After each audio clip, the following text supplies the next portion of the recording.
மீண்டும் அதிமுக ஆட்சி அமைய வேண்டும். ஒரு கருத்து வேறுபாடு அதை கலைஞ்சு விட்டு நாங்க போய் பொதுச்செயலாளர் பார்த்து எல்லாமே ஒற்றுமையா இருக்க வேண்டும் போய் பார்த்துட்டு வந்தோம். ஆகவே அவர்களுக்கும் ஒரு வாய்ப்பு கொடுக்கணும். ஆகவே இந்த குற்றங்களை நடக்காம தடுக்கணும்.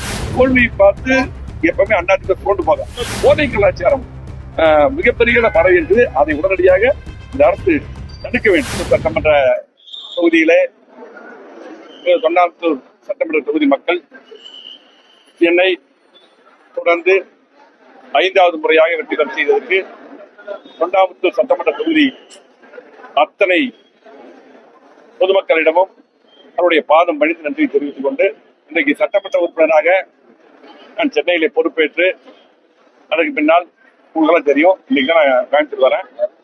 இன்னைக்கு நம்முடைய விமான நிலையத்திலே நம்முடைய தொண்டர்கள், பொறுப்பாளர்கள், பொதுமக்கள் தன்னுடைய அன்பால் என்னுடைய சகோதரர்கள், அண்ணன்மார்கள், தம்பிமார்கள், தங்கச்சிமார்கள், அக்காமார்கள் எல்லாம் வந்து இங்கே பெருந்திரளாக என்னை வரவேற்றதுக்கு அவர்களுக்கும் நன்றி. எனக்காக பணியாற்றியது மட்டுமல்ல, அதிமுக கூட்டணிக்காக பணியாற்றிய அத்தனை தமிழ்நாட்டுடைய பொறுப்பாளருக்கு, அதிமுக மற்றும் கூட்டணி கட்சி பொறுப்பாளருக்கும், அதே போல கோவை மாவட்டம், நீலகிரி, திருப்பூர் நான் பார்த்த அந்த 3 மாவட்டத்துடைய அத்தனை பொறுப்பாளர்களுக்கும் கூட்டணி கட்சியுடைய நண்பர்களுக்கும் நன்றி. எங்களது வேட்பாளர்களுக்கு வாக்களித்த மக்களுக்கும் இரவு பகலாக வேலை பார்த்த அத்தனை பேருக்கும் நன்றி. அதே போல என்னை தொண்டாமுத்தூர் தொகுதியிலே மீண்டும் வெற்றி பெற செய்த தொண்டாமுத்தூர் தொகுதி மக்களுக்கு நன்றி தெரிவித்துக் கொள்கிறோம். நான் சட்டமன்ற உறுப்பினராக பொறுப்பேற்று நீல காய்ச்சி வரேன். எனவே இன்னைக்கு பாத்தீங்கன்னா எங்களுக்கு பொறுத்தளவுக்கு அதிமுக கட்சி எங்களுக்கு உயிர் மூச்சு மாற்றுக்கிறது இல்லை. முன்னாடி சொன்னோம், பத்திரிகைகள் பல பேர் எழுதி கொண்டிருந்தார்கள் நாங்கள் பதவிக்காக என்று பல்வேறு, அதாவது தேர்தலுக்கு முன்னாடி கூட இப்படி ஒரு சில குரூப் எல்லாம் வேலை பார்க்கல. இப்பதான் எங்களை வந்து கொண்டு போய் பதவிக்கு அது எதுன்னு போட்டாங்க. நாங்க ஆரம்பத்திலே சொன்னோம் எங்களுக்கு பொதுச்செயலாளர் எடப்பாடியார் தான். நாங்கள் சில கோரிக்கைகளை வைத்தோம். நானும் அண்ணன் சி வி சண்முகம், என்னுடைய சட்டமன்ற உறுப்பினர்கள், அதே போல கழகத்துடைய மாவட்ட செயலாளர்கள் எல்லாரும். அதே போலதான் இன்னைக்கும் அவரும் அந்த கோரிக்கையெல்லாம் ஏற்று உடன்பையா எல்லாம் பார்த்துக்கலாம் சொல்லி கட்சியை வலுப்படுத்துவோம். தோல்வியை பற்றி ஆராய்ந்து சரியான முறையில கட்சியை வெற்றி பாதைக்கு அழைத்து சென்று, அதே போல இன்னைக்கு புரட்சித் தலைவி அம்மா அவர்கள், புரட்சித் தலைவர் எம்ஜிஆர் இந்த கட்சி எடுக்க ஆரம்பித்தாரோ. ஆகவே கண்டிப்பாக மீண்டும் அதிமுக ஆட்சி அமைய வேண்டும். அதுதான் எங்களுடைய நோக்கம். ஆகவே இன்றைக்கு ஆனா அதே போல ஒரு சில ஊடகங்கள் பாத்தீங்கன்னா ஒரு தவறா மீண்டும் வந்து பாத்தீங்கன்னா நாங்க பதவிக்காக போனோம், அது கிடைக்கல, அப்படியெல்லாம் கிடையாது. நாங்க ஃபர்ஸ்ட் ஆரம்பத்துல நாங்கள் இன்றைக்கு பாத்தீங்கன்னா மக்கள் வந்து தலைவரை ஆதரிச்சாங்க. அந்த அடிப்படையில் அவங்களுக்கு ஆதரவு கொடுத்த பின்னால் தான் முதலமைச்சர் முதலமைச்சர் அந்த அடிப்படையில் தான் நாங்கள் சட்டமன்றத்தில் ஆதரவு கொடுத்தோம். அதே போல அது தெளிவா அண்ணன் சி வி சண்முகம் தெளிவா விளக்கியிருக்காங்க. அவங்களும் தாவேகா சைடு வந்து பாத்தீங்கன்னா இன்னைக்கு கூட சில பேப்பர் அதை பத்தி போட்டிருக்காங்க. அவர்களும் என்ன சொன்னாங்கன்னா, நீ வந்து நான் எங்கிட்ட பதவியெல்லாம் கேட்டு வரல, நம்ம திமுக எதிர்ப்புங்கிற நோக்கத்தில் தான் நாங்களும் திமுக எதிர்ப்பு தாவேக்காவும் அண்ணா திமுக அந்த அடிப்படையில் தான் எங்களுக்கு வந்து ஆதரவு சொல்லிட்டாங்க. நாங்களும் அது சொல்றோம். அதே போல சி வி சண்முகம் அவர்களும் அப்படிதான். இதுவரை நாங்க ஒற்றுமையா இருக்கோம். அது எப்பவுமே பாத்தீங்கன்னா எல்லாம் தான் ஒற்றுமையா தான் இருக்கணும். அது மாற்றுக்கிறதால இல்ல, அது தப்பு. அவரு தான் வந்து இந்த சபாநாயகருக்கு போறது, பொதுச்செயலாளருக்கு போறது, பெட்டிஷன் எல்லாமே அப்படிதான் எல்லாமே இரவு மகளாக பதிவு பண்ணி கொடுத்தாங்க. இன்னைக்கு காலையில் கூட அவர்கிட்ட பேசிட்டு தான் நாங்கள் ஒன்னாதான் வந்தோம். எனக்கு ஊருக்கு போறோம்னு சொல்லி வந்தோம். அவர் ஊருக்கு சொன்னாங்க. ஆகவே நாங்க எங்களை பொறுத்தளவுக்கு நாங்கள் அண்ணன் தம்பி போல எல்லாம் ஒற்றுமையா இருக்கிறோம். எங்களுக்கு கழகம், எங்களை வளர்த்த கழகம், இன்னைக்கு பாத்தீங்கன்னா லட்சக்கணக்கான தொண்டர்களுடைய எண்ணங்கள், கோடிக்கணக்கான தொண்டர் இருக்காங்க. அதனுடைய எண்ணங்கள், தொண்டர்கள், பொறுப்பாளர்கள் என்ன நினைக்கிறாங்களோ அதைத்தான் நாங்க செய்வோம். அந்த அடிப்படையில் தான் பாத்தீங்கன்னா இன்னைக்கு நாங்க வந்து ஒரு கருத்து வேறுபாடு அதை கலைஞ்சு விட்டு நாங்க போய் பொதுச்செயலாளர் பார்த்து எல்லாமே ஒற்றுமையா இருக்க வேண்டும் போய் பார்த்துட்டு வந்தோம்.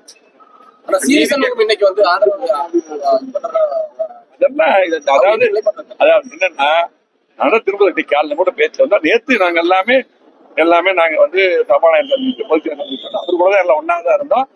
ஆகவே பத்திரிகையில் ஒவ்வொரு நாங்க ஒற்றுமையா இருக்கிறோம். இன்னைக்கு ஒற்றுமையா இருக்கோம். இப்ப வந்து அதே போல சி வி சண்முகம் அவர்களும் நாங்களும் ஒற்றுமையா முடிவெடுத்தோம். அதே ஒற்றுமை என்றைக்கும் தொடரும். அவரு என்ன கருத்தோ அது எங்க கருத்து என்னமோ சிவி சண்முக கருத்து. ஆகவே பத்திரிகைகள் ஒரு சில பேர் பாத்தீங்கன்னா சில பேர் எழுதிட்டு வேற மாதிரி எழுதுறாங்க. அது மட்டும் இல்ல, இன்றைக்கு பாத்தீங்கன்னா ஒரு சில ஊடகங்கள் அதே போல இந்த யூடியூப் அதெல்லாம் தப்பாவே அதாவது ஒரு ஒரு ஒரு ஒரு எண்ணத்தை கொண்டு இதை திணிக்கொண்டா திணிச்சிடுறாங்க. அதுதான் அது அப்படியே உள்ள போட்டு நம்ப வைக்கிறாங்க. எங்களை பொறுத்த அளவுக்கு இந்த கட்சி பொன்விழா கண்ட கட்சி, அதே போல பாத்தீங்கன்னா 31 ஆண்டு ஆளுங்கட்சி இருந்திருக்கோம். இந்த கட்சி நம்ம தோல்வி அடைஞ்சிருக்கோம். இந்த தோல்வி எதனால் மீண்டும் இந்த மாதிரி எல்லாம் நிலை வரக்கூடாது. கட்சி பலப்படுத்தணும், மீண்டும் ஆட்சிக்கு மக்கள் நல்லது. இந்த அடிப்படையில் தான் எங்களுக்கு கருத்து வேறுபாடு வந்தது. அதையெல்லாம் கலைஞர் பொது சேர செஞ்சிருக்காங்க. இன்னைக்கு நாங்க அது சிவி சண்முகம் பாத்தீங்கன்னா எல்லாத்துக்கும் எனக்கு பல கருத்துகள் இருக்கு, அவருக்கு இருக்கு, எல்லா கருத்து இதெல்லாம் நாங்க பேசிட்டு இருக்கோம். ஒற்றுமையா இருக்கோம். நான் சாயங்காலம் நைட்டு வந்து ஒன்னாதான் இருந்தோம். இன்னைக்கு காலையில கூட அவருக்கு சொல்லிட்டு நான் கோயம்புத்தூர் போயிட்டு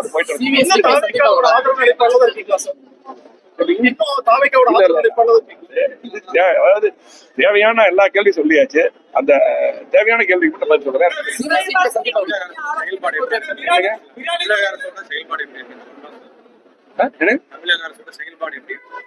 இல்ல இப்பதான் வந்திருக்காங்க, அவங்க இன்னும் செயல்படும். அதே போல நான் அறிக்கை விட்ட கோவை மாவட்டத்துல ஒரு 10 வயது சிறுமி பாத்தீங்கன்னா இன்னைக்கு எவ்வளவு மோசமான நிலைன்னு தெரியும். ஒரு காப்புகள் பண்ணாங்க. இதுக்கு இந்த மாதிரி நடக்கக்கூடாது. திமுக ஆட்சி நடந்த மாதிரி இன்னைக்கு நடந்துட்டு இருக்குது. அதை தடுக்க வேண்டும். அதே போல இன்னைக்கு வெளிப்படையா அவர் சொன்ன கோரிக்கைகள் எல்லாம் பாத்தீங்கன்னா நிறைய அறிக்கையெல்லாம் தேர்தல் அறிக்கை கொடுத்திருக்காங்க.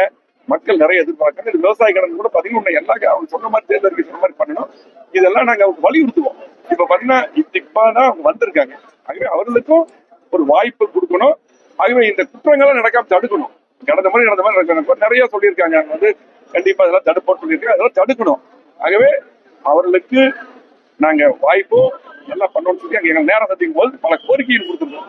கோவை மாவட்டத்துக்கு தமிழ்நாட்டுக்கு பல்வேறு ஒரு புக்கு அடங்கினதே பாத்தீங்கன்னா முதலமைச்சர் கொடுத்து இதெல்லாம் தமிழ்நாட்டுக்கு தேவை, அம்மா தந்த திட்டங்கள் தொடரணும். சட்டமன்றத்தில் நான் பேசியிருக்கிறேன். அதே போல பாத்தீங்கன்னா கோவை மாவட்டத்தில் நாங்க கிட்டத்தட்ட மிகப்பெரிய வளர்ச்சி கொடுத்தோம். இது எல்லாமே ஸ்ட்ரக்கா நிக்குது. இந்த ஏர்போர்ட் விரிவாக்கத்துக்கு இதையெல்லாம் செய்ய வேண்டும் என்ற கோரிக்கை முதலமைச்சர் கொடுத்திருக்கிறோம்.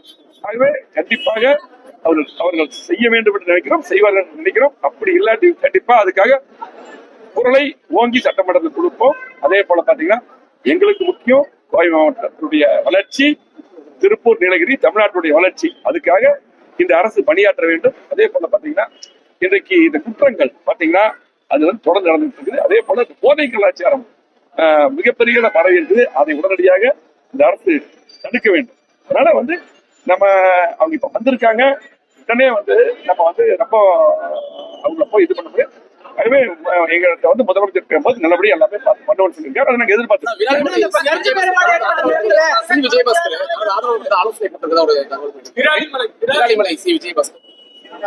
எல்லாம் இந்த யூகத்துக்கெல்லாம் பதில் சொல்ல முடியாது.